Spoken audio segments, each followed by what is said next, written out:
A former UW-Madison student who sexually assaulted multiple other students will spend 3 years in prison. The judge made his decision after hearing from victims and a psychologist on the disorders that Cook is believed to have made. And Amanda Quintana was in the courtroom today. She joins us now here with more on today's decision. Amanda. Yes, well, Judge Stephen Elke said the most important thing today was to make sure the victims' voices were heard.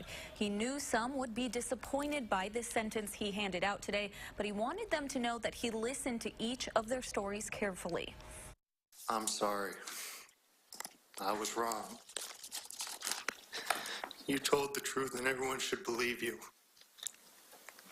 This is my fault. 22-year-old Alec Cook apologized to his victims and their families before being ordered to spend 3 years in prison. With 11 fellow UW-Madison students coming forward and 23 charges against him, he pleaded guilty to 5.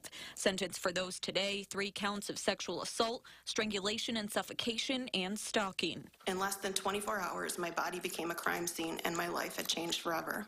The judge heard from 2 victims today and a mother of a victim. One statement read by a representative with the Rape Crisis Center.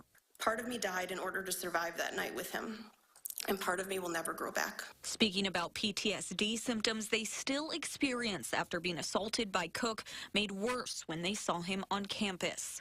Brave, strong, survivor. These are the words that people call me when I open up about my connection to Alec Cook. And while I will often pretend to agree, sometimes I just don't see it that way. Sometimes I feel weak, powerless, victimized. While the state wanted Cook to be sentenced to more than 19 years in prison, his defense fought for just probation after a psychologist said Cook suffers from narcissistic personality, hallucinogens and cannabis use, and sexual sadism disorders, and would be likely to re-offend after a long time in prison. Judge Stephen Elke taking that into consideration, hoping his decision brings healing to the victims. Please continue to be kind.